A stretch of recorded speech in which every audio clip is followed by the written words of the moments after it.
بسم اللہ الرحمن الرحیم۔ السلام علیکم۔ کہانی ہب آفیشیل میں خوش آمدید۔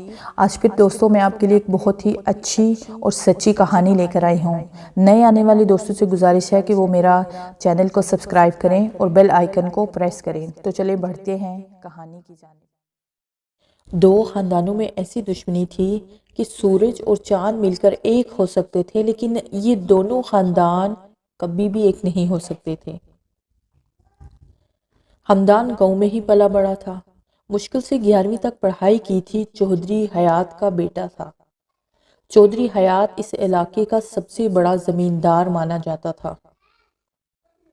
دوسری طرف آرزو جو لندن سے پڑھائی کر کے آئی تھی، 4 بھائیوں کی اکلوتی اور لاڈلی بہن تھی۔ چودھری شیرخان کی بیٹی تھی۔ وہ بھی علاقے کا نامور زمیندار تھا۔ کبھی کوئی موقع نہیں جانے دیتے تھے وہ دونوں خاندان ایک دوسرے کو نیچا دکھانے کا۔ ایک دن چودھری حیات شہر جا رہا تھا کام کے سلسلے میں۔ راستے میں چودھری شیرخان کے لوگوں نے روک لیا اور جان سے مارنا چاہا، لیکن چودھری حیات کہنے کو تو 60 سال کا تھا، ہمت اور طاقت آج بھی نوجوان تھی۔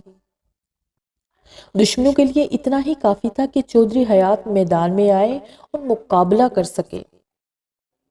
یہ ہو ہی نہیں سکتا تھا۔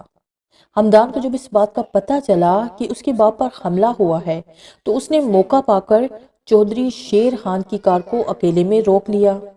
چودھری شیرخان کے سر پہ بندوق تان کر کہنے لگا، چودھری شیرخان، شکر کر کہ میرے باپ نے بڑوں پہ ہاتھ اٹھانا نہیں سکھایا، ورنہ تیری لاش پیپل کے درخت پہ لٹکی ہوتی جسے چیل کوے نوچ نوچ کر کھا رہے ہوتے۔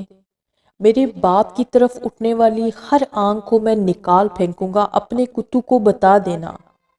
ہمدان کا دماغ گھوما تو گھر گھس کر مارے گا۔ شیرخان خاموش سن رہا تھا۔ جب ہمدان دھمکی دے کر جانے لگا تو چودھری شیرخان نے کہا، سنو کاکے، اپنے باپ کو پوچھنا چودھری شیرخان کے بارے میں، میرے ڈر سے تو ڈر بھی کام جاتا ہے۔ تو یہ چھوٹی سی گولی سے مجھے ڈرانے آیا تھا؟ ابھی کھیل کود بہت چھوٹا ہے تو جا، یہ غلطی تم کو ہرات میں معاف کی، دوبارہ نماز پڑھ کے اللہ سے صرف ایک دعا مانگنا، کبھی چودھری شیرخان کا سامنا نہ ہو۔ ہمدان کا جی چاہا اس کو اسی وقت گولی سے اڑا دے، لیکن ساتھ بیٹھی چودھرائن کو دیکھ کر خاموش ہو گیا۔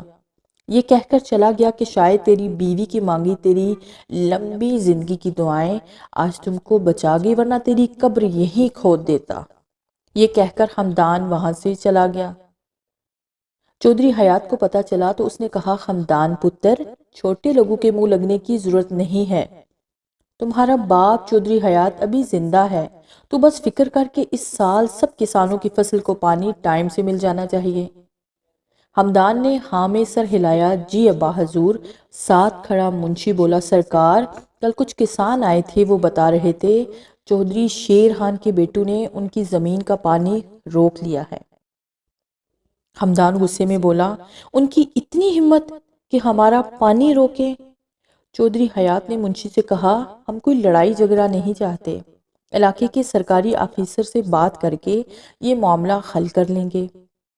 دوسرے دن منشی ہمدان اور چودھری حیات اس علاقے کے آفیسر سے ملنے گئے۔ سرکاری دفتر پہنچے تو ملنے کی عرضی دی۔ سرکاری آفیسر کے سیکرٹری نے کہا، انتظار کریں، میڈم میٹنگ میں ہے، جیسے ہی وہ فری ہوتی ہیں میں ان کو بتا دوں گا۔ جیسے ہی سرکاری آفیسر کو پتا چلا کہ ان سے ملنے چودھری حیات صاحب آئے ہیں تو اس نے سیکرٹری سے پوچھا، کون کون آیا ہے اور کتنے آدمی ہیں؟ سیکرٹری نے بتایا، میڈم شاید وہ ہیں اور ان کا بیٹا ہے ساتھ۔ میڈم کے چہرے پر ایک عجیب سی مسکراہٹ آ گئی۔ کہنے لگی، 2 گھنٹے تک بٹھا کر رکھو، جب تک میں نہ کہوں تب تک مت بیچنا۔ 2 گھنٹے گزر گئے۔ سیکرٹری نے آواز دی، چودھری حیات صاحب آپ کو میڈم بلا رہے ہیں۔ چودھری حیات ان کے پاس گئے، سلام کیا اور بیٹھ گئے۔ میڈم نے کہا، جی کہیں کیا پرابلم ہے آپ کی؟ چودھری حیات نے کہا دیکھیں بات سیدھی سی ہے، اگر میں چاہوں تو اپنی طاقت سے پانی لے سکتا ہوں ان لوگوں سے، لیکن میں کوئی خون خرابہ نہیں چاہتا، اس لیے میں چاہتا ہوں کہ آپ قانونی کارروائی کریں اور ان لوگوں سے پانی کھلوا کر کسانوں کی فصلوں کو دیا جائے۔ میڈم اٹھی اور کہا آپ ان کا نام نہیں بتائیں گے؟ کس نے پانی روکا ہے آپ کا؟ تو منشی بولا میڈم وہ ڈرپوک انسان ہے، خود کو چودھری کہتا ہے، شیر خان۔ میڈم نے غصے میں کہا اوقات نہ بھول اپنی، 2 ٹکے کے منشی، جانتے ہو میں کون ہوں؟ چودھری حیات اس کا لہجہ دیکھ کر حیران تھے۔ میڈم نے کہا میرا نام آرزو شیر خان ہے، چودھری شیر خان کی بیٹی ہوں میں۔ کرسی سے اٹھی اور کہنے لگی میری باپ کو دھمکا کر گیا تھا نا تمہارا یہ جاہل بیٹا، کیا کہہ کر گیا تھا؟ چودھری حیات کا نام ہی کافی ہوتا ہے، یہ اوقات دیکھ چودھری حیات کی، چودھری شیر خان کی بیٹی سے بھیک مانگنے آیا ہوا ہے۔ حمدان نے چلا کر کہا تمیز سے بات کرو ورنہ تمہاری زبان ابھی کھینچ لوں گا۔ میڈم نے کہا ارے او جاہل، یہ میرا آفس ہے، تمہارے باپ کا گھر نہیں، آواز نیچی رکھ کر بات کرو ورنہ سیکرٹری کو بلوا کر دھکی مار کر باہر نکلوا دوں گی۔ حمدان نے کچھ کہنا چاہا تو چودھری حیات نے کہا بس پتر چل یہاں سے۔ حمدان کو مشکل سے تھام کر چودھری صاحب گھر لے گئے۔ جانے سے پہلے حمدان نے کہا عورت ہو، عورت بن کر رہو، اتنا غرور اچھا نہیں، اتنا شوق ہے تو اپنے بھائیوں سے کہنا حمدان سے لڑنے کے لیے، حمدان عورتوں کو چوڑیاں پہناتا ہے، عورتوں سے لڑتا نہیں۔ چودھری شیر خان، شاباش میری بیٹی، اس کی اوقات یاد دلا دی تم نے۔ مجھ سے ڈر کر میری ہی بیٹی سے بھیک مانگ رہا تھا۔ زوردار کہکہا لگا کر ہنسنے لگا۔ پاس کھڑے بیٹے کہنے لگے اب اس بار کا میلہ ہمارے نام کا ہوگا، اس بار صرف چودھری شیر خان کی فوٹو اور پوسٹر لگے گا میلے پہ، چودھری حیات کا نام اس بار کوئی اس میلے پہ نہیں لے گا۔ چودھری حیات کے پوسٹر میلے پہ لگائے جا رہے تھے، چودھری حیات کے نعرے لگ رہے تھے کہ اتنے میں چودھری شیر خان کے بیٹے اور ان کے ساتھی وہاں آ گئے۔ آج میلہ تھا۔ چودھری شیر خان کے بیٹوں نے چودھری حیات کے پوسٹر پہ تھوکتے ہوئے کہا ارے او گدو، کس نامرد کے پوسٹر لگا رہے ہو میلے پہ؟ چودھری حیات کے ایک اور آدمی نے کہا نامرد تو تم لوگ ہو جو سامنے سے وار نہیں کرتے، ہمت ہے تو آؤ میدان میں، کرو ہمارا مقابلہ۔ چودھری شیر خان کے بیٹے طاقتور تھے، انہوں نے تلوار نکالی اور کاٹنا شروع کر دیا کسانوں کو، لوگوں کو ہر طرف سے کاٹنا شروع کر دیا، خون ہی خون تھا۔ جب حمدان کو پتا چلا تو وہ بھی میلے میں پہنچ گیا۔ حمدان اتنا طاقتور تھا، 100 آدمی کو اکیلا مار سکتا تھا۔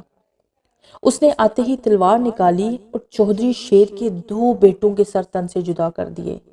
وہاں ہر طرف وحشت پھیل گئی، ہر طرف خاموشی چھا گئی۔ چودھری حمدان نے اس کے 2 بچ جانے والے بیٹوں سے کہا میں نے ہر بار تمہارے باپ کو کہا تھا میرے قہر سے بچ جائے، لیکن تمہارے باپ کا دماغ کام نہیں کرتا، اس کو ہماری شرافت ہماری کمزوری لگتی تھی، چاہتا تو تم لوگوں کی بہن کو اس دن کاٹ دیتا جس دن اس نے میرے سامنے میرے باپ کو بے عزت کیا، لیکن ہم عورتوں پہ ہاتھ نہیں اٹھاتے۔ اپنے باپ کو کہنا حمدان نے تیرے 2 بیٹے تم کو خیرات میں دے دیے۔ یہ کہہ کر حمدان وہاں سے چلا گیا۔ ہر طرف سوگ تھا، بربادی کی بدبو ہر طرف سے آ رہی تھی۔ چودھری شیر خان بیٹوں کی لاش کو دیکھ رہا تھا، اس کے دل میں بدلے کا طوفان جنم لے رہا تھا۔ حمدان کے کہے ایک ایک لفظ اس کے دل کو چھلنی کر رہے تھے کہ چودھری کو کہنا بیٹے خیرات میں دیے تم کو۔ چودھری سے یہ بات برداشت نہ ہو رہی تھی، اس نے ایک جھٹکے میں تلوار گھمائی اور پاس کھڑے ہوئے دونوں بیٹوں کو مار دیا۔ غصے میں اندھا باپ جانور بن گیا تھا۔ اس نے پگڑی سیدھی کرتے ہوئے کہا چودھری شیر خان کبھی بھی خیرات نہیں لیتا۔ چودھرائن کی چیخ نکل گئی تھی۔ یہ منظر دیکھ کر پاس کھڑی آرزو نہ رو رہی تھی، خاموش تھی۔ دشمنی نے ایک بربادی کی طرف قدم اٹھا لیا تھا۔ حمدان کی وجہ سے اس گھر کے 4 نوجوان بیٹے مارے گئے تھے اور ایک ماں زندہ لاش بن گئی تھی۔ چودھری حیات نے کہا حمدان تم کو کتنی بار کہا تھا اپنے غصے کو قابو میں رکھو، تم کو بچانے کے لیے پولیس کے سامنے ایک کسان نے جرم قبول کر لیا قتل کا، اور وہ اب جیل میں ہے۔ ہمدان نے کہا ابا حضور ایک حد تک جاتا ہے جھکا، ایک حد تک جھکا جاتا ہے، ایک حد تک برداشت کیا جاتا ہے، برداشت کی بھی کوئی حد ہوتی ہے، ظلم بھی ایک حد تک برداشت ہوتا ہے۔ اگر میں ان کو نہ مارتا تو بے قصور کتنے ہمارے کسان بھائی مارے جاتے، کتنے گھر اجڑتے، ان کے ظلم کی وجہ سے دیکھے پہلے بھی ان لوگوں نے ہمارے کتنے کسان بھائی مار ڈالے تھے۔ آرزو نے اپنے باپ کے ساتھ مل کر پلان بنایا سارا خاندان مٹا دینے کا چودھری حیات کا۔ انہوں نے چودھری حیات کے منشی کو خرید لیا۔